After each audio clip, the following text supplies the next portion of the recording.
अब जो बचे हुए 15 दिन है उसका भी प्लान मैं आपको बताता हूँ, बट उससे पहले एक बड़ा इंपॉर्टेंट टॉपिक मैं आपको बता रहा हूँ जो आप सबको बड़े ध्यान से सुनना पड़ेगा। Please 20 multiply 20 minutes 20 minutes 20 minutes, ठीक है, 1 घंटा। आप ये सोच लो कि जो यहाँ पे गुरबाणी हो रही है, ये गुरबाणी है, उसको मिस कर दिया तो आपके 10 मार्क्स मिस हो गए, ये मान के चलना। हर पेपर में 10 मार्क्स मिस हैं। और अगर आपने इस गुरबाणी को अच्छे से सुन लिया, ठीक है, गुरु की वाणी, गुरबाणी को अच्छे से सुन लिया, तो आपका पोटेंशियल है 10 से 15 मार्क्स हर पेपर में बढ़ा सकते हो। गारंटी देता हूँ मैं इस चीज़ की, जो आज हम यहाँ पे बताने जा रहे हैं। ये उन बच्चों के लिए बहुत फ़ायदा है जो 80 पे घूम रहे हैं और जिनको 95 पे लेके जाना है। उन बच्चों के लिए बहुत फ़ायदा है जो 40 पे या 35 पे घूम रहे हैं, उनको 50 पे लेके जाना है। और सब बाकी जो बीच के उनको भी बेनिफिट। यानी कि मैं आपको कह रहा हूँ कि हर पेपर में अगर आपको 10 नंबर बढ़ाने हैं तो ओवरऑल में कितने नंबर इंक्रीज हो गए? 50। किसी के अंदर दम है तो 15 नंबर ही बढ़ा सकता है एक पेपर में। 15 गुणा 5 75 नंबर। 75 नंबर का मतलब है अगर आपके 75, वो भी 80 में से, अरे बाप रे, 10 नंबर 80 में से बढ़ाना। मैं 100 में से बढ़ाने की बात नहीं कर रहा हूँ, प्रैक्टिकल को अलग कर दो। 80 में से आप 10 नंबर बढ़ाने का पोटेंशियल ले सकते हो 15। अगर 80 में से आपने 10 या 15 नंबर बढ़ा लिए तो 15% आपका इंक्रीज हो रहा है। 8 और 4 12, 15% आपका इंक्रीज पॉसिबल है। और उसको अगर 100 में कन्वर्ट करोगे तो आपके 10 से 15% नंबर आराम से बढ़ सकते हैं सबके लिए। जिनको पास होने की प्रॉब्लम हो रही है वो पास होगा आराम से। जिसको 95 प्लस में जाना है वो 80 वाला आराम से 95 प्लस में जाएगा। 11,000 रुपये मेरे से ले जाना, ठीक है। तो इतना सीरियस टॉपिक मैं आपको बता रहा हूँ और इसको मैंने देखा है, खुद पे इम्प्लीमेंट किया हुआ, खुद पे इम्प्लीमेंट किया। टॉपिक है writing skills, exam writing skills, exam writing secrets का भी नाम दे सकते हैं। कैसे? आप इसको, ये 12th के कॉमर्स के बच्चों ने को मैंने फॉरवर्ड किया था, देखा है। इंडिगो के बारे में किस किस को पता है कि अभी बहुत बड़ी प्रॉब्लम हुई है? कुछ लोगों को प्रॉब्लम, किस किस को पता है इंडिगो की प्रॉब्लम हुई है? इंडिगो में प्रॉब्लम हुई है। इंडिगो में एक बहुत बड़ी एयरलाइन है इंडिया के लिए और उसके ऑपरेशंस कम से कम 15 दिन सफ़र कर रहे हैं। अब धीरे धीरे नॉर्मल आ रहे हैं। तो वो कहानी को करते करते इंडिगो के फाउंडर की कहानी आई कि इंडिगो को किस को फाउंडर था, तो फाउंडर ने उसके बारे में लिखा हुआ था अखबार में, बहुत बड़ी पेपर छपा हुआ था, लेकिन बॉक्स में सिर्फ इतना लिखा हुआ था। पूरी स्टोरी लिखी हुई है 15 पैराग्राफ की, बट बॉक्स में इतना लिखा हुआ था। इसका मतलब क्या है? इसका मतलब है कि अगर आपने बड़े अच्छे से इसको प्रेजेंट किया है, ठीक है, तो आपको 15 पेज लिखने की ज़रूरत नहीं है, 15 पैराग्राफ लिखने की ज़रूरत नहीं है। एक एग्जाम्पल देता हूँ कि आप किसी थियरी पेपर में फंस गए और सपोज़ BST का पेपर था और 6 मार्क्स का आपको कुछ लिखना था उसमें, और लास्ट में आपके पास 2 मिनट बचे हैं, जबकि उसके लिए आपको 10 मिनट चाहिए 6 मार्क्स का लिखने के लिए, या 8 मिनट चाहिए। तो मैं क्या करूँगा, सभी को यही कहूँगा कि अगर आपको आता है वो बट आपके पास टाइम नहीं है तो एग्जामिनर तो पेपर खींच लेगा। उसका तरीका है शॉर्टकट बनाओ, माइंड मैप बना दो। आपको उसके मेन बुलेट पॉइंट्स पता है, यहाँ क्या लिखा हुआ है, ये बुलेट्स लिखे हुए हैं, 1 2 3 4 बुलेट पॉइंट्स लिखे हुए हैं, उनके सब बुलेट्स बना रखे हैं, एक डायग्राम बना रखा है। अगर आप उन 2 मिनट में इस तरह से बना के आगे लास्ट क्वेश्चन पे या सेकंड लास्ट क्वेश्चन पे, तो एग्जामिनर क्या कहेगा, यार इसके पास टाइम नहीं था, बाकी सारा पेपर इसने ठीक कर रखा है, इसके पास ये 6 नंबर लिखने का टाइम नहीं था, लेकिन ये बना के दे गया। मेरे जैसे एग्जामिनर का 6/6। क्यों? इसको सारा पेपर आता है, लास्ट में इसने थोड़ा सा गड़बड़ कर दिया कि टाइम मैनेज नहीं किया, और इसने सारा कुछ छोटे से ब्लॉक में बना के लिख दिया। इसको सारा कुछ पता है, लेकिन राइटिंग का टाइम नहीं है। मैं 6/6 दूंगा। हो सकता है ज्योति मैडम कहे नहीं जी 6 तो नहीं दूंगी, मैं तो 4/6 दूंगी, 4 नंबर दूंगी।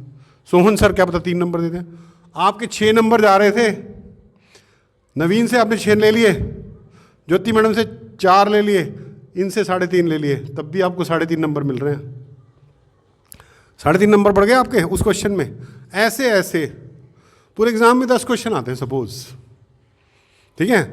वो हर क्वेश्चन में आपकी राइटिंग स्किल को अगर हम सुधार दें, हर क्वेश्चन की एवरेज में आप मान के चलो, कोई 5 का है, कोई 3 का है, कोई 6 का है, एक नंबर आपका, बिकॉज हाउ यू राइट एक होता है हैंड राइटिंग। हैंड राइटिंग की बात नहीं कर रहा, हैंड राइटिंग तो इंपॉर्टेंट है ही है, कटिंग ना होना, थोड़ा साफ लिखना, जैसी भी अब बन गई है उसको थोड़ा बेटर लिख लें। हैंड राइटिंग स्किल्स के अलावा राइटिंग स्किल बड़ा इंपॉर्टेंट है। राइटिंग स्किल क्या होता है कि हमें जो क्वेश्चन दिया गया उसका आंसर में क्या क्या लिखना है और उसको कैसे लिखना है। एक तरीका है कि हमने 3 पेज लिख दिए, टक टक टक टक टक न्यूज़पेपर की तरह लिख दिया, ठीक है, और 3 नंबर का पेपर था, 3 नंबर का क्वेश्चन था, हमने 3 पेज लिख दिए। मेरे को बहुत कुछ आता है, आज मैं सारा पेपर ही इस 3 नंबर के क्वेश्चन पे लगा दूंगा। ऐसा भी पॉसिबल है अगर हमने नहीं सीखा तो। हमने सिर्फ 3 नंबर के क्वेश्चन को ध्यान रखना है कि यार 10 लाइन से ज़्यादा नहीं लिखना। अब जब 10 लाइन हमने डिसाइड करी 3 नंबर के क्वेश्चन के लिए, 3 नंबर का आंसर बनाना है, 10 लाइन डिसाइड कर ली। 10 लाइन का मतलब है मोटी मोटा 1 पेज। उसको भी आप रनिंग में लिख सकते हो, टक टक टक टक टक टक टक टक लिख दिया। अगर रनिंग के ना लिखें, हम उसको पैराग्राफिंग में लिखें तो और बेटर प्रेजेंटेशन होगी। सोच के देखो, अगर हम रनिंग टेक्स्ट में ना लिख के बेटर 4 पैरा में लिखते हैं, 3 पैरा में लिखते हैं तो बेटर प्रेजेंटेशन होगी, है ना। हमने क्या लिखा, okay tell me about fuels 14 principle, ठीक है, बिजनेस स्टडीज में। तो हमें ये देखना है कि yes in this question fuels principle of who is fuel is a management Guru, he has explained his principle in 14 different topics, and I would like to summarize these topics in these paragraph. First 3 principles are this, it talks about this is second paragraph. Now I am talking about next 6, 7 and 8 principle. Finally I am talking about 9, 10, 11, 12 principle. It seems, finally, so for last paragraph, it seems that Fayol has given 14 principles very well, and where he talks about all these things. मैंने क्या किया, just see that कि आपने एक running text की जगह आपने पूरा पेज भरना था, इस पे पूरा पेज तो भर दिया, पैराग्राफ नहीं किया। जबकि मैंने इसको 4 पैराग्राफ में प्रेजेंट किया। फर्स्ट क्या बोल रहा हूं मैं, so I am going to write about fuels 14 principle which is asked in this case study और applied. Now I am talking about the first 3 principles of Fayol. Next paragraph, next, alternatively, secondly I am going to explain this. Now I am going to explain this. Finally I can summarize Fayol's 40 principle as next 2 lines. खत्म।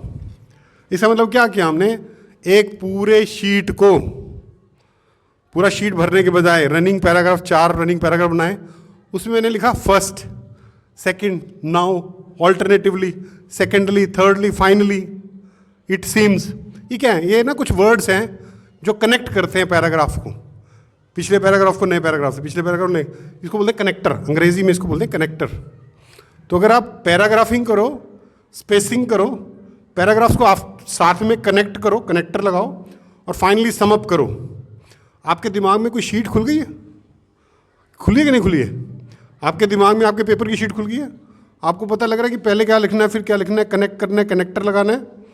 आप समझिए, इसको ना आइल्स पता है सबको, आइल्स का writing pattern बोलते हैं। आइल्स का राइटिंग पैटर्न कहता है कि आप पैराग्राफिंग बनाओ, स्पेसिंग बनाओ, कनेक्टर्स लगाओ एंड सम अप करो। ये बड़ा इंपॉर्टेंट चीज़ है, बड़ी इंपॉर्टेंट चीज़ है। मैं आपको थोड़ा सा इसका डायग्राम बना के दिखाऊंगा। इसका मतलब है कि अगर आपने ऐसे प्रेजेंट कर दिया, चाहे वो बिजनेस स्टडीज़ है, चाहे वो इंग्लिश है, चाहे वो इकोनॉमिक्स है, चाहे वो हिस्ट्री है, चाहे पॉलिटिकल साइंस है, चाहे वो कोई मैथ की थ्योरम है, कोई भी सब्जेक्ट है, अगर आपने उसको पैराग्राफिंग से, स्पेसिंग से, रिफ्रेसिंग से, कनेक्टर्स के साथ कनेक्ट करके आपने कर दिया, हर क्वेश्चन में 1 नंबर के बढ़ने की गारंटी है।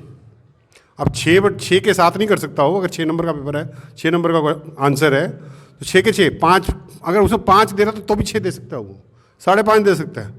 अगर आपका हर क्वेश्चन में आधा नंबर भी बढ़ गया और ऐसे 10 क्वेश्चन है तो उस पेपर में आपके 5 बढ़ गए, 6 बढ़ गए, और मल्टीप्लाइड बाय आप अपने 5 सब्जेक्ट्स कर दो, 25 नंबर बढ़ गए।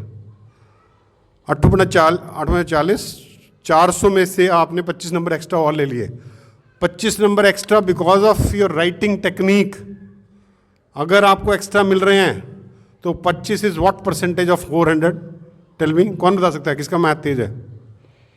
किसका मैथ तेज है? एटलीस्ट 5%, 6% नंबर बढ़ रहे हैं। 6% नंबर, 25 नंबर भी राइटिंग टेक्निक से बढ़ गए आपके 400 में से, पांचों सब्जेक्ट में 8, 80 में से। तो 5%, 6 नंबर मतलब 6% मतलब पासिंग मार्क्स और बढ़ गए आपके। तो लग रहा है इस बात में दम है, करना चाहिए, हमें ध्यान देना चाहिए। जो भी हम आपको बता रहे हैं आप इसको प्रैक्टिकल लेके चलना, प्रैक्टिकल लेके चलना आप इस चीज़ को। मैंने किसी बच्चे को सिखाया ये सब, उसको SST 9th में बिल्कुल भी अच्छी नहीं लगती थी। मैंने उसको पहले SST की NCERT पढ़ाई, उसको थोड़ा वीडियो से कोरिलेट किया, ये पढ़ने का तरीका भी बता रहा हूँ, और उसको ये राइटिंग पैटर्न सिखा दिया जो मैंने आपको बताया। उसको 2000 बच्चों के ऑडिटोरियम में खड़ा किया गया कि आपके मार्क्स 40 से 90 कैसे हो सकते हैं SST में, 9th की SST में 40 मार्क्स से 90 मार्क्स कैसे हो सकते हैं। तो इसका मतलब कुछ ना कुछ आपने चेंज किया। क्या चेंज किया? NCERT की किताब को एक एक अक्षर को प्रॉपरली पढ़ लिया, उसको समझ लिया। यानी कि अगर आपने NCERT का लेसन पढ़ लिया तो एग्जामिनर उससे बाहर तो निकल नहीं सकता। पूरे MCQs में मार्क्स, और हर क्वेश्चन का आप आंसर कर सकते हो। और उसके साथ अगर आपको राइटिंग टेक्निक आ गई तो आपके नंबर 90 से कम कोई रोक ही नहीं सकता, गारंटी देता हूँ मैं आपको। पास होने की तो टेंशन ही नहीं लेना। इसके साथ जो आपने पैराग्राफ में लिखा, हर पैराग्राफ में कुछ कीवर्ड्स रट के आ जाना, कुछ कीवर्ड्स रट के आ जाना, वो कीवर्ड चिपकाना है।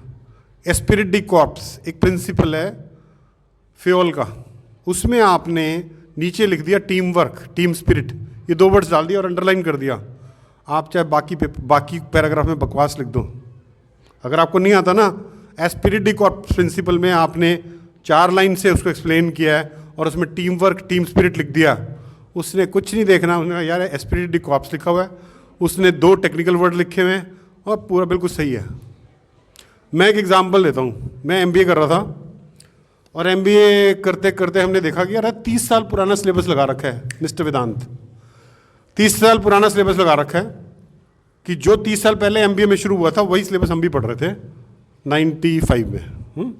तो हमें लगा कि कुछ नए सब्जेक्ट्स इंट्रोड्यूस करवाते हैं। तो हमने पीछे लग के यूनिवर्सिटी से बात करके 2 सब्जेक्ट्स को इंट्रोड्यूस कराया फाइनेंस मॉड्यूल में, multinational financial management, foreign exchange management, Jaspreet, ठीक है, 2 सब्जेक्ट इंट्रोड्यूस कराए। अब हमारे टीचर्स को भी नहीं आते थे, सॉरी टू से, टीचर्स के लिए भी तो नए सब्जेक्ट थे, नई किताबें लग गई, और हमारे लिए भी टीचर्स को भी ज़्यादा बढ़िया नहीं आता था।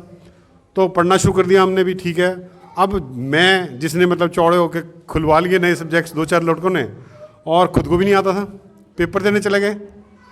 पेपर देते हुए मानोगे नहीं 96 में मैंने ये टेक्निक यूज़ की कि मैंने paragraphing, spacing, connection, connectors, sum up, थोड़ा सा डायग्राम कर दिया। एग्जामिनर को पता था कि ये नवीन का पेपर है, एग्जामिनर को पता है कि नवीन का पेपर है, इसने जो लिखा ठीक लिखा होगा, टक। बट यहाँ पे तो नहीं पता होगा आपको। बट बेस्ट क्या था, आपकी जो ये लिखने का तरीका, paragraphing, spacing, connection, connectors, sum up. Mister Aditya इधर उधर मत देखो प्लीज़, जो मैं बोल रहा हूँ ये सेशन आपके लिए ऑर्गेनाइज किया गया है, हाँ ठीक है। तो राइटिंग में बहुत बड़ा बेसिकली खजाना छिपा हुआ है। Let me see what else I have. So मैंने क्या लिखा आपके लिए, आइल्स का पैटर्न, वो मैंने आपको बहुत अच्छे से समझा दिया। सेकेंड लिखा है मैंने एक well knit concise answer. Well knit concise answer का मतलब है कि बहुत अच्छे से बड़ा ही कनेक्शन बना के उतना ही लिखना है जितना चाहिए। अगर आपका 3 नंबर का क्वेश्चन है, आपने 10 नंबर से 10 लाइन से ज़्यादा लिख दिया, आपने 50 लाइन लिख दी उस पर, तो फ़ायदा क्या होगा आपका? आपका सारा एग्ज़ाम का टाइम ख़त्म हो गया। सुन के रखना इस चीज़ को बॉस। इंडिगो की स्टोरी मैंने आपको सुना दी कि कैसे ये न्यूज़पेपर में सिर्फ इतना पढ़ने से आपको 15 पैराग्राफ पढ़ने की ज़रूरत नहीं पड़ी, इससे ही काम हो गया। यानी कि एग्जामिनर भी उतना नहीं पड़ेगा जितना आप प्रेजेंट कर दोगे। उसका प्रेजेंटेशन ठीक है, कनेक्शन ठीक लिखे हुए हैं, टीम स्पिरिट लिखा हुआ है, ठीक है, टेक्निकल वर्ड्स को हाईलाइट किया हुआ है और बुलेट्स बना रखे हैं, सब बुलेट्स बना रखे हैं। और अगर आपने कोई वुड याद किया, माइंड मैप याद कर रखा है, नहीं तो माइंड मैप चिपका के आ जाओ। लास्ट के 2 क्वेश्चन में अगर नहीं समझ में आ रहा, माइंड मैप चिपका के आ जाओ। यार इसका माइंड मैप तो ठीक डला हुआ है, वो राइटिंग में टाइम लग रहा है। आपको क्लियर हो गया मैं क्या समझाना चाहता हूँ आपको? जो मैंने आपके माइंड में एक विजुअल माइंड मैप बनाया है कि कैसे 3 नंबर के क्वेश्चन को या 5 नंबर के क्वेश्चन को पैराग्राफिंग में लिखना है। मैं थोड़ा सा आपको ना यहाँ बता देता हूँ, फिर मैं दूंगा ज्योति मैडम और सोहन सर को। इसमें कुछ बोर्ड की तरफ से भी इंस्ट्रक्शंस हैं, 12th के बोर्ड 10th के बोर्ड की तरफ से भी इंस्ट्रक्शंस हैं कि इसको ऐसे ही अटेम्प्ट करना है। आपके कुछ सेक्शंस होते होंगे, इंटरसेक्शन आंसर्स नहीं लिखने कि आपने ए सेक्शन का फिर लिख दिया, फिर नेक्स्ट क्वेश्चन बी सेक्शन का कर दिया। कुछ इस तरह के हाइजीन मैटर्स भी हैं, उनको भी ध्यान रखना। आप मानोगे नहीं, जो ये कर रहे हैं बकवास नहीं है, रियली मैं आपको बोल रहा हूँ। अगर आप ध्यान से सुन रहे हैं, 5-5 नंबर की गारंटी तो मैं देता हूँ आपके पढ़ने की। अच्छा बच्चा जो समझ रहा है वो 10 भी लेके जा सकता है, 15 भी एक्स्ट्रा मार्क्स लेके जा सकता है। आपको कोई क्वेश्चन नहीं भी आता बट उसका थोड़ा सा आंसर भी आता है, उसकी भी गारंटी देता हूँ कि वो 50% मार्क्स सिर्फ लिखने के तरीके से ले सकता है। आप समझने की कोशिश करो, ठीक है। मैं आपके सामने एक आंसर शीट बनाऊंगा, उसमें एक 3 नंबर के क्वेश्चन को या 5 नंबर के क्वेश्चन को कैसे लिख सकते हैं वो देखने की ट्राई करते हैं, ठीक है।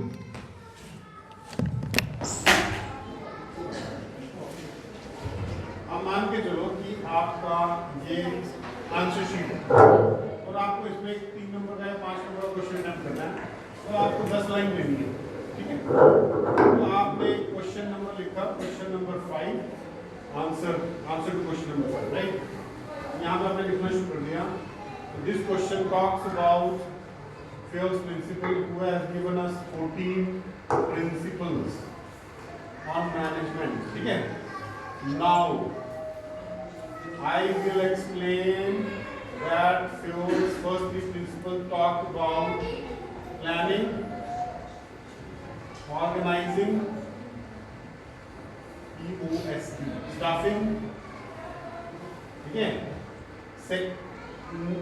Secondly, Fayol talks about direction, controlling, ठीक है। इसको अंडरलाइन कर दिया आपने, इसको फिर कुछ लिखते रहो। Finally, in his last 3 principles, he talks about aspirity corps,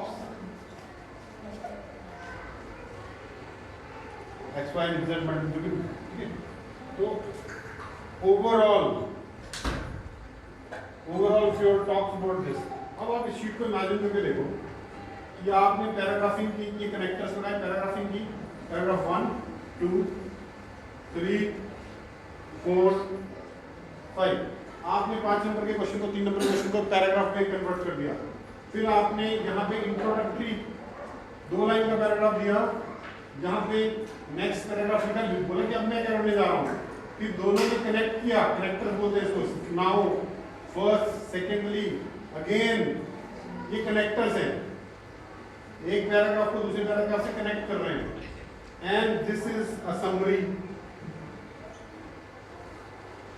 आप देखो, इसमें कहीं आपने डायग्राम चिपकाना है तो you can put a diagram here, you can put a diagram here. ये भी बता दिया मैंने आपको, कोई भी डायग्राम ही है एक तरह से। अगर आप ऐसे प्रेजेंट करते हो, कीवर्ड्स को हाईलाइट करते हो, बाकी जो आपने लिखा ना यहाँ पे, इसकी अंग्रेजी को बहुत कम लोग पढ़ेंगे, बट इसका मतलब ये नहीं खराब कर दें हम। और काटपीट नहीं करनी, ठीक है, काटपीट नहीं करनी। आ गया समझ में, क्लियर। ये हाशिए छोड़ोगे आप बिल्कुल, इतना गैप इधर, इतना गैप इधर, डन। मेरा काम खत्म हो गया। मैंने आपके दिमाग में ये डाल दी है कि राइटिंग पैटर्न क्या है।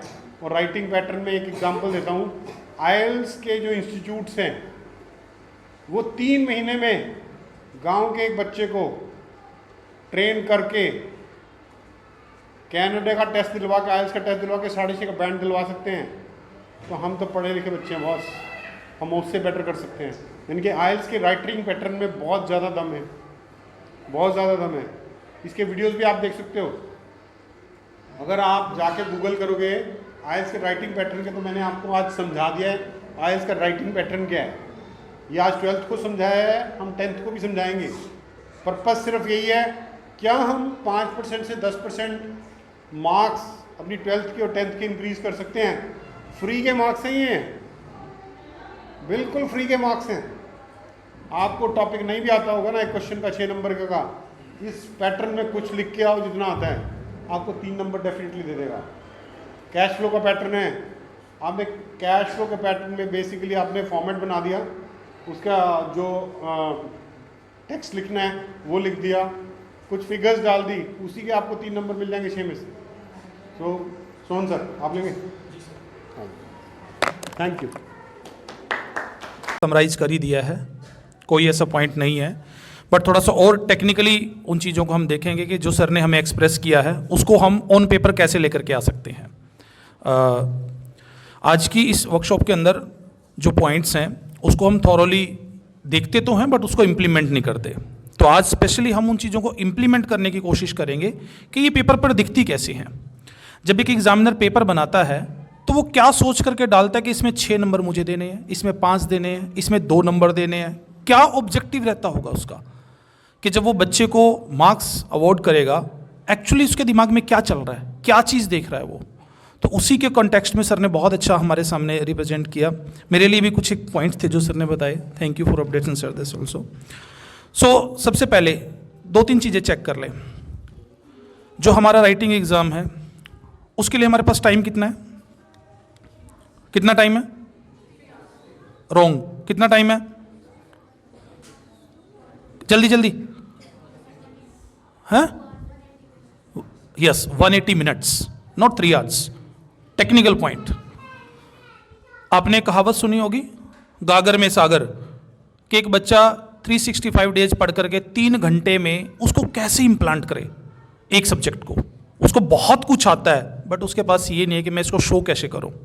तो एक्चुअली हम उसी चीज़ को फाइंड आउट कर रहे हैं कि वो कौन सी टेक्निक है, कौन से वो तरीके हैं जो एक एग्जामिनर को जब वो मार्क्स अवॉर्ड करता है उसके माइंड में स्ट्राइक करते हैं। पिछले 5 साल में तकरीबन 20,000 से ज़्यादा आंसर स्क्रिप्ट्स मैंने चेक किए। ऑन रिकॉर्ड सीबीएसई के अंदर 10,000 से ज़्यादा मैंने आंसर स्क्रिप्ट चेक की हैं। और जिस पेपर के अंदर जो सामने लिखा है बच्चे ने, वो एक इवैल्यूएटर को, एग्जामिनर को किस तरह से मेस्मराइज करते हैं, वो सारे पॉइंट्स आपके सामने रिप्रेजेंट करने की कोशिश की है।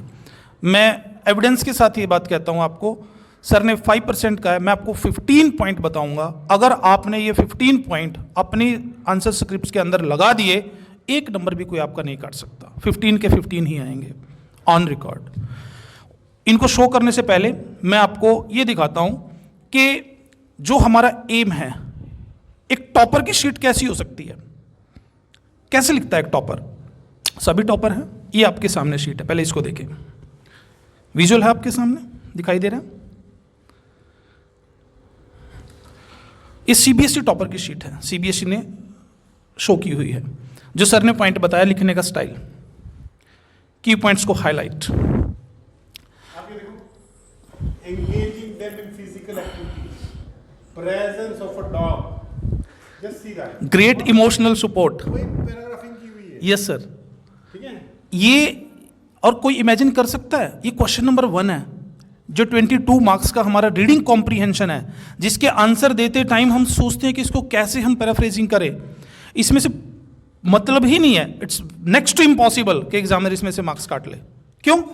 ये ड्रैगिंग राइटिंग है। इसके लिए एक वर्ड यूज करते हैं, ड्रैगिंग राइटिंग, कि बच्चे ने जब एग्जाम लिख दिया, बच्चा या राइटर एग्जामिनर को, इवैल्यूएटर को कंपेल कर रहा है कि भाई साहब मुझे यहां से पढ़ो, बाकी सब आप हाइड कर दो। अगर आप गूगल के ऊपर एड्स देखते हो, आप देखते हो उसके फोंट्स को कलर कर दिया जाता है, बोल्ड कर दिया जाता है, इटैलिक कर दिया जाता है, शॉर्ट कर दिया जाता है। वही है दिस आर्ट ऑफ राइटिंग। इसको पेपर को पूरा देखेंगे, यू कैन सी ये नंबर 2 नीट एंड क्लीन। ये एक सीक्रेट और आ गया, ये राइटिंग सेक्शन है हमारा। सपोज मैं एग्जांपल ले रहा हूँ, राइटिंग सेक्शन है, एक पेज के ऊपर क्लियर दिख रहा है, 4 मार्क्स का है ये। अब इसमें बच्चे मिस्टेक क्या करते हैं, इसको स्प्लिट कर देंगे, इसकी जो प्रेजेंटेशन है उस प्रेजेंटेशन के अंदर मार्जिनाइजेशन के अंदर मिस्टेक कर देंगे, अपनी मर्जी से कुछ भी लिख देंगे, तो वहाँ पर उसके मार्क्स डिडक्ट होते हैं। अब 4 मार्क्स फुल अवॉर्ड करने हैं तो उसका विजुअल प्रेजेंटेशन बिल्कुल सामने होना चाहिए ताकि कोई ऑप्शन बचे ही ना, नो कटिंग नथिंग एल्स। और इसमें देखो सिंपली कैसे लिखा हुआ नोटिस 4 मार्क्स में, RWA Sindh Nagar notice 21 Feb digital deaddiction and JOMO. This is to inform the residents of Great Nagar that the RWA is organizing 2-hour workshop on digital de-addiction and JOMO, the joy of missing out. इसी को highlight कर रखा है, आगे content के 2 marks, that's it. Next थोड़ा सा और आगे जाएंगे, देन यू विल सी, इसमें ना स्टार लगा हुआ ग्रीन पेन के साथ. ये स्टार उसको लगता है CNS चेक करता है, सेंटर नोडल जो सुपरिटेंडेंट होता है वो चेक करता है कि यस लास्ट. और ये कॉपी जो निकल करके आई है 10 इवेल्युएटर्स के चेक करने के बाद इसको स्टार मिला है. मीन्स सेकंड, देखिए विजुअल, एक पेज के ऊपर full presentation, 4 marks, no possibility of cutting the marks. Then letter writing, छोटा सा पॉइंट, कईयों के माइंड में ये हो जाता है कि सर अगर इन केस कोई मिस्टेक होगी तो क्या होगा. CBSE इंग्लिश के पेपर में, लैंग्वेज के पेपर में भी इंस्ट्रक्शंस हैं क्लियर इवैल्यूएटर्स को कि अगर बच्चा अपने पॉइंट ऑफ व्यू से एक्सप्रेस कर पा रहा है, जैसे कि सर ने बताया, एक्सप्रेस कर पा रहा है, लेकिन उसके पास कोई ग्रामेटिकल इनएक्यूरेसी है, तो इवैल्यूएटर एग्जामिनर उसको अवॉइड कर सकता है. अगर कोई इन केस उसकी एक मिस्टेक हो गई लेकिन सारा उसका विजुअल सही है तो उसको फुल मार्क्स आएंगे. Nobody can question it. यानी कि जो एक एजेंडा होता था कि अगर 4 मार्क्स का क्वेश्चन है तो 4 मार्क्स में बच्चे ने पॉइंट लिख दिए, एक माइंड सेट है जनरल कि उसको लैंग्वेज नहीं आती, उसको इंग्लिश नहीं आती तो क्रॉस लगेगा. Nobody can put cross on the sheet. अगर आपने लिखा है, आपका कंटेंट, उसके अंदर वैल्यू पॉइंट्स हैं, उसके अंदर चैप्टर से रेलेवेंट कुछ चीज है, it can not be crossed. और आपको वही अगेन प्रेजेंटेशन आती है, उसके अंदर जो पैटर्न अभी हम इसको डिस्कस करेंगे, डिकोड करेंगे कि क्या चीज एक इवैल्यूएटर के माइंड में स्ट्राइक कर रही है. देन सी 1 पेज रिपोर्ट. अब यहां थोड़ा सा एक मेन इसेंस है. रिपोर्ट कितने मार्क्स की आएगी? 5 मार्क्स की. मैं सिर्फ एग्जांपल दे रहा हूं, ऐसा नहीं मैं इंग्लिश ही डिस्कस कर रहा हूं. कोई भी क्वेश्चन 5 नंबर का है तो हमें 5 नंबर को गेट करने के लिए एटलीस्ट 5 वैल्यू पॉइंट ढूंढने पड़ेंगे. 5 पॉइंट तो हमें हमारे वे ऑफ राइटिंग में एक्सप्लेन करने पड़ेंगे. 1 पॉइंट 1 एग्जाम्पल, 1 पॉइंट 1 एग्जाम्पल, और हमने बीच में कनेक्टर भी लगा दिए. ओपनिंग दे दी और क्लोजिंग स्टेटमेंट दे दी. It means my answer is complete. So ये जो शीट है ये देखिए. अब मैं इस शीट के साथ, ये है CBSE का टॉपर, ये है मेरा टॉपर. ये देखिए, इफ यू कैन सी, देखना इस बच्चे की जो प्रेजेंटेशन है, ये देखिए, मार्जिन प्रॉपरली, कोई अल्ट्रेशन नहीं है, प्रॉपरली पैराफ्रेजिंग, हर चीज एक्चुअली प्रेजेंट की हुई है. देन ये देखिए, see how beautifully, it's not just about the handwriting, no, it's about the writing. Handwriting is a second thing. Then move further, see how beautifully, ऐसा लग रहा है it is not writing, it is painting. मैं अक्सर बोलता हूं कि इसने राइटिंग नहीं की है, पेंटिंग कर दी है. देन मूव फर्दर, सी एक ही पेज के ऊपर, सी देखो कितना ब्यूटीफुली. यहां हर बच्चा मिस्टेक करता है. आंसर लिख देगा सिर्फ ABCD, डिक्टेट नहीं करेगा. डिक्टेशन बताई हुई है कि कहां से डिक्टेट किया है मैंने. अब ये वो पॉइंट्स हैं सर्टेन जिनको हम डिकोड करेंगे कि एक नॉर्मल शीट में और इस शीट में ऐसा क्या है जो वो 10 to 15 मार्क्स एक्स्ट्रा दिला रहा है इसको. Not even a single dot. 4 to 5 time इस शीट को चेक किया, but still I am unable to get any mistake. Then one more, same, this is here. So the point is that, जिसकी मैं बात करना चाहता हूं कि वो कौन से 15 पॉइंट हैं जिसको हम चाह करके भी अवॉइड नहीं कर सकते. It is not just about English, it is about the topper secret of attempting. आपका नहीं है किसी का भी ये शीट, जो आपके सीनियर्स हैं उनका है. बट इसी को मैंने निकाला कि भाई ऐसे कौन से वो की पॉइंट्स हैं जिनको हम 15 वन बाय वन इसको विजुलाइज करके देखते हैं। फर्स्ट पॉइंट, इसको शुरू करने से पहले हमारे पास कितना टाइम है? 180 मिनट। कितना टाइम है? मार्क्स कितने हैं? 80। तो एक मार्क्स के लिए कितने मिनट मिले हमें? हमने डिसाइड किया कि हमारे पास 180 नहीं, हमारे पास 160 मिनट है। 20 मिनट हमारे इधर उधर निकल जाते हैं। 160 divide by 80, 2 minute for 1 marks. ये आर्ट आपको आनी चाहिए कि 2 मिनट के अंदर मुझे एक नंबर का जो सॉल्यूशन है वो करना ही है। अगर नहीं कर पा रहे, स्किप।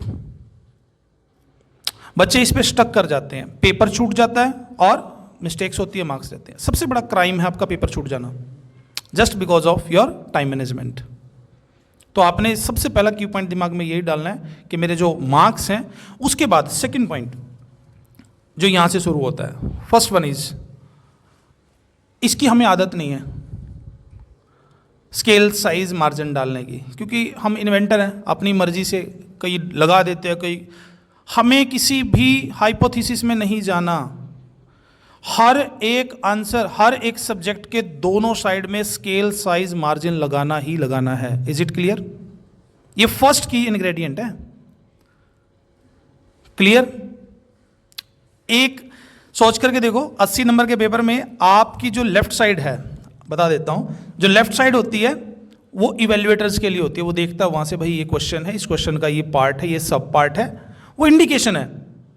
और राइट साइड है, वहां पे वो मार्क्स अवॉर्ड करता है इंडिविजुअली कि हाँ इस सेक्शन का ये मार्क्स है, इस सेक्शन का ये मार्क्स है, और फिर वो सारा टोटल जा करके केजिंग होती है लेफ्ट साइड में। अब मान लो किसी ने मार्जिन ही नहीं छोड़ा, तो जब वो मार्क्स अवॉर्ड करेगा, उसको स्पेस नहीं, उसको सोचना पड़ेगा नैनो सेकेंड्स के लिए, और जैसे ही सोचना पड़ेगा आपका आधा मार्क्स गया।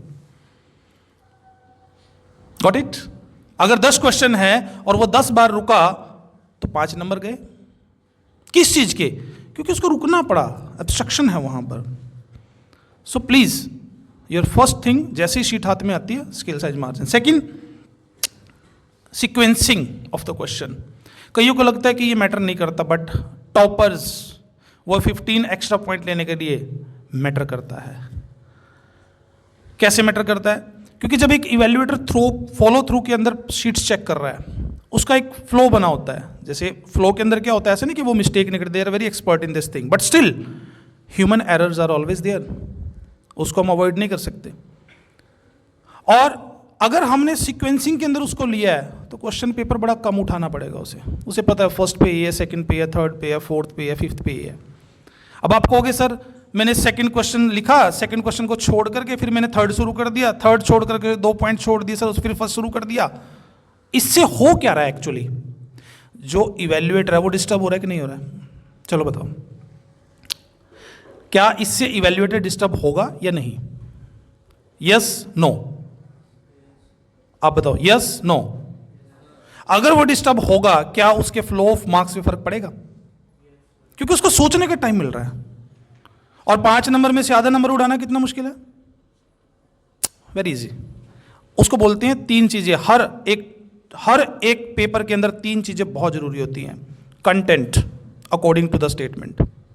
सेकंड, जो ये पॉइंट यहां पर बार बार डिस्कस किया जा रहा है, देन सेकंड पॉइंट क्या है? क्या सेकंड पॉइंट कंटेंट के बाद? ऑर्गेनाइजेशन ऑफ आइडियाज, कि क्या मेरे आइडियाज को मैं ऑर्गेनाइज कर पा रहा हूं। लास्ट क्या है? एक्यूरेसी, कितनी एक्यूरेसी के साथ कर पा रहा हूं। यही 3 चीजें देखी जाती हैं। फर्स्ट क्या है? कंटेंट के स्टेटमेंट के अकॉर्डिंग है कि नहीं। सेकंड, ऑर्गेनाइजेशन ऑफ आइडियाज, कि क्या वो ऑर्गेनाइज्ड हैं इन एनी वे। थर्ड, उसमें एक्यूरेसी कितनी है। देन, तो इसके साथ आपने बिल्कुल भी इन्फ्रिंजमेंट नहीं करनी है, सीक्वेंसिंग बिल्कुल नहीं तोड़नी है आपने। Use according to that. Headings of the questions, कई बार हम इस चीज को बड़ा लाइटली लेते हैं कि हेडिंग्स इंपॉर्टेंट नहीं है। आपको क्या लगता है, अगर 5 क्वेश्चंस के अंदर हर क्वेश्चन की एक स्टेटमेंट, एक हेडिंग है, कीवर्ड है उसके अंदर, अगर हम वो कीवर्ड वहां पे मेंशन कर देंगे, जितना ज़्यादा इवेल्युएटर आपकी आंसर शीट के साथ जुड़ा रहेगा उतने ज़्यादा आपके मार्क्स होंगे। जितनी बार उसको क्वेश्चन पेपर उठाना पड़ेगा ना, ये समझ लेना उसके माइंड के अंदर चेकिंग में इंटरप्शन है, और जैसे इंटरप्शन आएगी आपके मार्क्स कटने के 100/10% चांसेस हैं। सो इस तरह से हेल्प करती है। ये मिस्टेक ऑलमोस्ट सभी बच्चे करते हैं, अल्टर कर देते हैं। अब इसमें मैंने कुछ ध्यान से देखो, लिखा हुआ है 1 न्यूमेरिक्स कैपिटल ए स्मॉल ए। जो आपका क्वेश्चन पेपर होगा ना, सभी के अंदर इस तरह से पैराफ्रेजिंग की जाती है। क्वेश्चन नंबर 1 के अंदर ऑलमोस्ट सेकंड वाला होता है, रोमन वाला, फिर थर्ड, फोर्थ। बच्चे क्या करते हैं, सीधा लिख देते हैं 1 2 3 4 5 6 7 8 9 10। रॉन्ग। हालांकि सीबीएसई ने बोला कि अगर बच्चे का आंसर सही है और क्वेश्चन नंबर गलत लिखा है तो इवैल्यूएटर को वो ठीक करना है, बट ये 15 मार्क्स भूल जाओ। फिर जैसी जो भी सीक्वेंसिंग ऑर्डर क्वेश्चन पेपर के अंदर है वही हमारा आंसर शीट के अंदर होना चाहिए। अगर ए लिखा है तो ए, कैपिटल लिखा है तो कैपिटल, स्मॉल लिखा है तो small. Don't alter it, otherwise you will get penalty for it. इसके पीछे आपको आपकी आंसर शीट में मैंने बहुत बार दिखाया भी है। 2 ऑप्शन है हमारे पास, ठीक है, दोनों में 4 ऑप्शन दिए हैं, A B C D, A B C D. चारों एमसीक्यूब हैं। बच्चे ने क्या किया, लिख दिया ए बी सी डी, ना आगे डिक्टेट किया। अब कैसे चेक करें उसको? रोमन में लिखा है तो रोमन लिखना है, ये क्लियर है, पता है ना आपको? अगर रोमन में कोई सब पॉइंट्स आए कैसे भी आए तो आपको रोमन भी यूज करना पड़ेगा। क्लियर है? क्लियर है ये पॉइंट? डिक्टेट द आंसर, इसके बारे में बहुत मिसकंसेप्शन रहती है कि सर एमसीक्यूब को डिक्टेट करें या ना करें। कई बच्चे टाइम पास करने के लिए पूरे के पूरे 4 आंसर लिख करके फिर उस पर सर्कल करते हैं, फिर ऐसे करते हैं ऑल क्रॉस। एमसीक्यूब्स के अंदर just write correct answer, A B C D. Second thing, dictate the answer, उसको डिक्टेट करे। कई बार क्या होता है, आपने ए लिख दिया, कईयों का ए लिखने का स्टाइल ऐसा पता नहीं चल रहा वो ए है या डी है, और वहां पे इवैल्यूएटर कंफ्यूज होता है, वो वेटेज नहीं देगा कुछ भी। अगर कंफ्यूजन है तो क्रॉस जाएगा उसके ऊपर। तो बेटर है आप क्लियरली यूं का यूं, जैसे एमसीक्यूब से उठाया यूं का यूं चिपका दिया, यहां पे कुछ उसमें अल्टरेशन करने की जरूरत नहीं है। कई बच्चे क्या करते हैं, डिक्टेशन के टाइम में ग्रामेटिकल मिस्टेक कर देंगे कि यहां से उठाया आंसर लिखना था। So please be careful in this matter. एमसीक्यूब्स को जब भी लेना है सारे आंसर्स नहीं उसके डिक्टेट करने, जस्ट जो राइट आंसर है उसी को डिक्टेट करना है। और डिक्टेट करने का तरीका क्या है? ऐसा नहीं है कि बच्चे लिखते हैं क्वेश्चन नंबर 1, किस तरह से डिक्टेट करते हैं, जैसे क्वेश्चन नंबर 1 लिखा, यहां पे लिखते हैं क्वेश्चन नंबर 1। अब ऑप्शन ए है, बच्चे क्या करते हैं, यहां भी लिखते हैं क्वेश्चन नंबर 1, इसके लिए एक लाइन छोड़ दी, फिर लिखते हैं आंसर ए। ये नहीं करना भाई, simply just go with A, dictate the answer. आपके ये मार्जिन है, यहां पे गए डिक्टेट द आंसर। जैसे ऑप्शन मान लो इसका बी है, इसको कोई सर्कल नहीं किया, कोई केजिंग नहीं की, ऑप्शन बी डिक्टेट कर दिया आगे, that's it, simple full stop. इतना ही चाहिए, क्योंकि आपकी हैबिट के अंदर क्रीप हो चुका है। जब भी ए बी सी डी 1 2 3 4 लिखोगे उसके बाद तो सर्कल करोगे, डबल लाइन करोगे, प्लीज डोंट डू दिस। अगर आप 3 घंटे पेपर दे रहे हो, मैं लिख करके दे सकता हूं, आप उसमें 10 मिस्टेक ऐसी करोगे और वो कहीं ना कहीं आपके मार्क्स वेटेज को हैम्पर करता है। तो प्लीज अवॉइड दिस। जो भी आपको वहां पर डिक्टेशन है उसको यूं का यूं लिखें। ये सर ने भी डिस्कस कर दिया, और मेरे ख्याल से हर कॉपी के ऊपर, हर टेस्ट के ऊपर, हर आपके यूटीज के ऊपर एक रिमार्क्स जरूर होता है, क्या? Avoid cuttings. Cutting is a crime, cutting is a crime. क्यों? That is not a cutting actually, that is a thinking error. Please correct in your mind before writing, practice it. Fluid is not allowed. कई girls जो toppers होते हैं उनकी आदत होती है, video करनी, जो टॉपर्स हैं वो क्या करते हैं, उन्होंने एक आंसर लिख दिया, आंसर लिखने के बाद वो क्या करेंगे, इसको यूं सा करके यहां पे सी लिख देंगे, फिर इसको ये करके यहां डी लिख देंगे, इस पे सारे पे क्रॉस जाएगा। एक क्वेश्चन का एक ही आंसर आएगा, 2 नहीं आएंगे कभी भी। अगर गलती से किसी ने 2 आंसर लिख दिए उस पे क्रॉस जाता है, मार्क्स नहीं मिलते उसके। रिमेंबर, अगर वो एमसीक्यूब है तो। राइट पार्ट्स, सब parts of the question paper, parts and सब पार्ट्स। पार्ट्स एंड सब parts of the question paper important है, यस। किस लिए? क्योंकि इंडिकेशन के लिए। कई बच्चे क्या करते हैं, लास्ट ईयर ये मिस्टेक की थी एक बच्चे ने, लास्ट क्वेश्चन में जाकर के 4 क्वेश्चन थे, ऑप्शन ए के अंदर 2 थे, ऑप्शन बी के अंदर 2 थे, उसने ऑप्शन ए वाले दोनों कर दिए, 6 नंबर का क्वेश्चन छूट गया उसका। And literally she was crying. ये मिस्टेक नहीं करनी है, फाइन। और जैसे ही आपका एक सेक्शन पूरा हो जाता है, लीव 2 लाइन ब्लैंक्स, 2 लाइन उसके अंदर ब्लैंक्स छोड़े। Then essay letter headings are must. Then एक क्वेश्चन ये आता है फॉर ब्लाइंड ओनली, कई बच्चे इसी को कराते हैं टाइम पास के लिए। प्लीज अवॉइड दैट थिंग, इसके मार्क्स नहीं मिलेंगे। देन एक और सबसे बड़ी मिस्टेक, जो मिस्टेक क्या, उसका यूज नहीं कर पा रहे बच्चे। वो क्या करते हैं, मान लो कॉम्प्रिहेंशन आया आपके पास, उसी को कट करके आंसर में लिख रहे हैं। अरे भाई साहब, इवेल्युएटर अंधा बहरा नहीं है, रीडिंग कॉम्प्रिहेंशन को उतार के आप क्वेश्चंस में लिख रहे हो। No, not only in English but in other papers also. SST के अंदर आपको एक केस स्टडी आई है, केस स्टडी को आप आंसर में लिख रहे हो। नो, हाँ अगर उसमें कोई वैल्यू पॉइंट है उसको आप कोट कर सकते हो, बट एज इट इज मत लिखना। क्रॉस जाता है उस पर प्योर, उसको इन्फ्रिंजमेंट ऑफ कंटेंट बोलते हैं। एक पॉइंट और है, जब आपका एक सेक्शन पूरा हो जाए किसी भी क्वेश्चन पेपर का, उसमें स्पेस बच जाता है नीचे। सपोज करो आपका स्पेस बच गया, हाफ स्पेस बच गया, उसको ब्लैंक छोड़ दो, वहीं से सेक्शन में स्टार्ट करो। उसको लिखो int leave blank, left blank, next page पे जाओ। क्योंकि आपके पास बहुत पेज हैं, 34 शीट मुझे नहीं लगता कोई भरता है। टॉपर की शीट मैंने दिखाई थी, 14 पेज, 14 पेज के ऊपर 80 आउट ऑफ 80 मार्क्स बच्चा लेकर के गया है ऑन रिकॉर्ड। ये जो अभी मैंने आपको टॉपर्स की दिखाई थी, इसमें भी 15 पेज है। So don't write all options of MCQs we have discussed. Write serial number on the page sheet. Yes, जो आपकी CBSE की शीट होती है उसके फ्रंट पेज के ऊपर सारे क्वेश्चंस के मार्क्स चढ़ाने पड़ते हैं ऐसे इवैल्यूएटर को। तो आप क्या करें, स्मार्टली क्या कर सकते हैं, आप अपनी शीट पे पेज नंबर तो लिखा होता है, ऑलरेडी शीट पे है, तो क्वेश्चन नंबर कि मेरा ये क्वेश्चन किस पेज पे लिखा हुआ है, मैंने उसकी छोटी सी समरी एट द एंड में जाकर के बना दे कि question number 1 on this page, 2 on this page, 3 on this page. इससे क्या होगा कि जब आपके मार्क्स ट्रांसफर किए जाएंगे ना, इन केस एक क्वेश्चन को आपने 2 पार्ट में कर रखा है, पहले कर दिया और लास्ट में कर दिया, तो उसकी टोटली में गड़बड़ नहीं आती। तो इस चीज़ का हार्डली ध्यान रखें आप। फाइन, ये डायग्राम और थ्योरी, चाहे कोई भी पेपर हो, या तो हम थ्योरी में लिखेंगे या डायग्रामेटिक उसको रिप्रेजेंट करेंगे।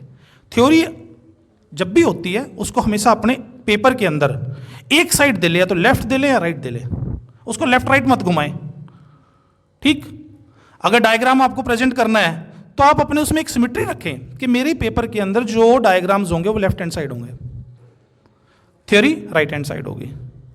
आप मैथ का पेपर कर रहे हो, फिजिक्स कर रहे हो, केमिस्ट्री कर रहे हो, आप इकोनॉमिक्स का कर रहे हो, बीएसटी कर रहे हो, कोई भी कर रहे हो, आपके पेपर में एक लिनियर ऊपर कर रहे हो, नीचे कर रहे हो। तो ये वो कुछ की पॉइंट्स थे। I hope I am able to deliver. I hope कि आपको अगर ये इन 15 पॉइंट्स को फॉलो करते हो, it's very hard to deduct the marks. Any question, समझ में आया? Thank you so much. Now I request to Jyoti ma'am to please continue the session.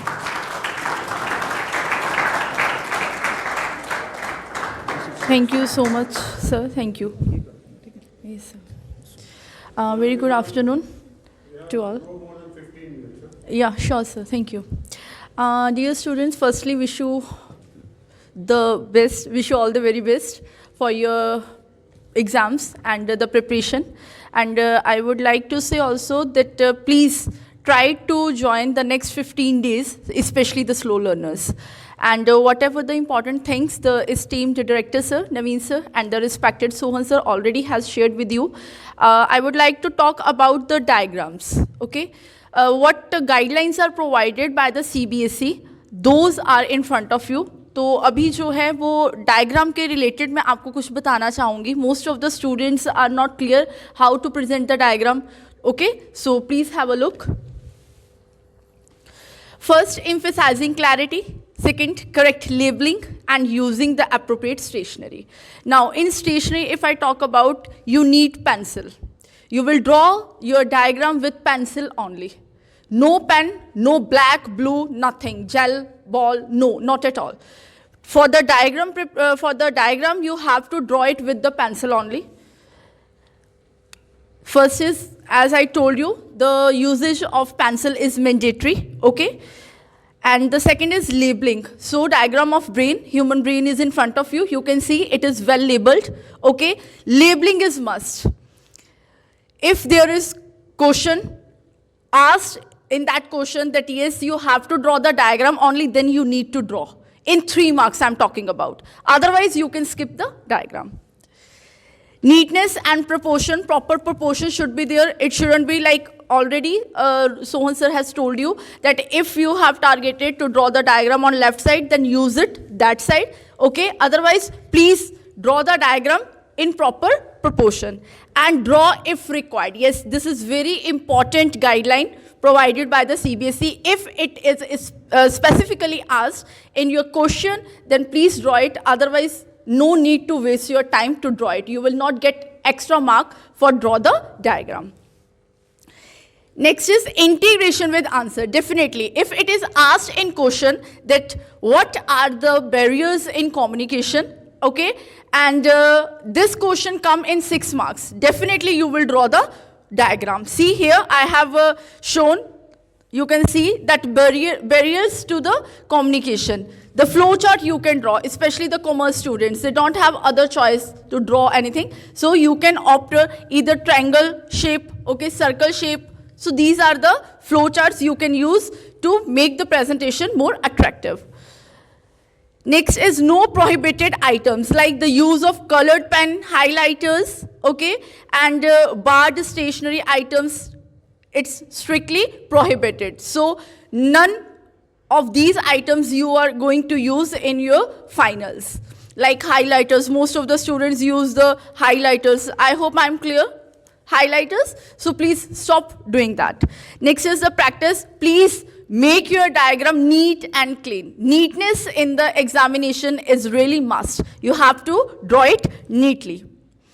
Here's the key presentation rules. Format is, like if I talk about my own subject, accountancy, so format alone can give you half mark. Like if question is of 3 marks, then directly 1.5 mark. With the proper format you can get. Now, I'm getting the review from the student that, ma'am, accountancy mock was easy, but still we left the long question. You have to focus on the timing. You have to manage the timing. Here, I would like to suggest you to please follow one of the most important strategy, that is Pomodoro strategy. For preparing yourself for the board exams, Pomodoro strategy is one of the strategy which helps you to make your or to complete your exam on time. Okay, so it's better if you go ahead with this technique. So here, proper revaluation account format is in front of you. You must know that what are the debit items, what are the credit items. So accordingly, just draw the format. आपने सिर्फ format बनाना है. Definitely you will get the half marks for that. Again, realization account, you must clear that these are the items from balance sheet asset side. I have to paste it, transfer it to the realization account and further on. Working notes should be prepared by you neatly. Your working notes are the most important and attractive thing which will assist you to score better. Okay? So it's my request that please mention the working note number.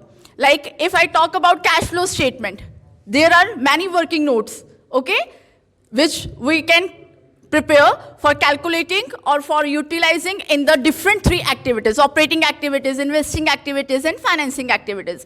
So please mention that this is working note number 1. Like from the beginning, we prepare working note number 1 to calculate the amount of net profit. So you have to show it within the bracket that working note number 1. After that, when you get amount of purchase of any asset, right? So then mention working note number 2. It is convenient for the examiner or the evaluator that yes, student knows everything and he will provide you definitely the full marks. Currency symbol, yes, this is the most essential thing which most of the students forget. You have to use the rupees. If I talk about again accountancy, economics, don't forget to mention the currency symbol, okay? And readability, your exam should be readable, okay? The topper's sheet has been shared by respected Sohan sir. Neatness, no scribble, okay? This is that. And smart guessing elimination strategies should be there. Like, read carefully for keywords. Your keywords are the most important thing. Like esteemed director sir told you about Spirit the Corps. That example has been shared by sir to all of us. Teamwork, so keywords should be there. Check for grammatical agreement, look for outlines, and consider all the above. Dimensions analysis, like in physics, you can check the dimensions and all, and please use the scale for that. Longest option, tendency. Common errors done by the learners in examination, that is poor time management, which you did in today's accountancy exam, right? So it's my humble request, please apply Pomodoro technique and do the practice of the numerical. Mostly, the whole concept should be covered by the single sum. Please consider that one.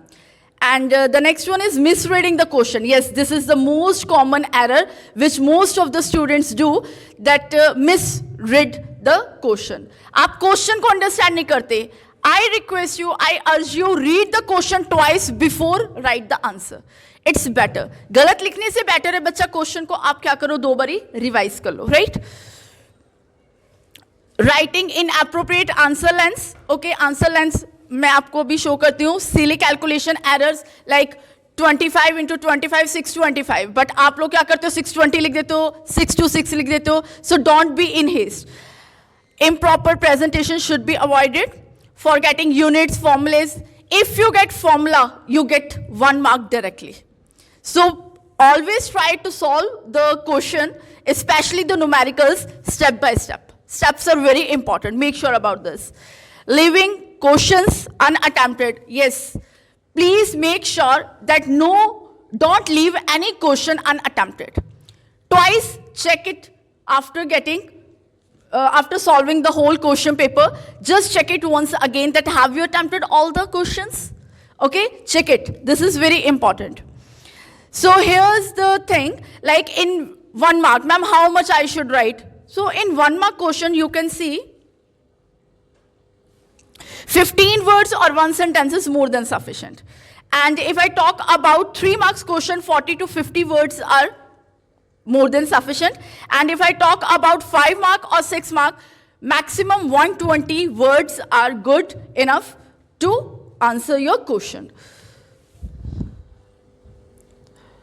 So thank you so much. This is all regarding from my side. Hand over to Naveen sir.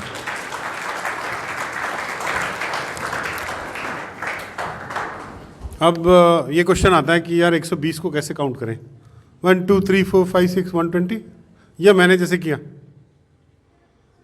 Average on an average. जब से मैं student हूँ, एक रो में आप 7 या 8 words लिखते हो. 120 डिवाइडेड बाय 8 कितना बनता है, उतनी लाइंस बना दो आप. यानी कि 15 लाइन से ज़्यादा नहीं होना चाहिए.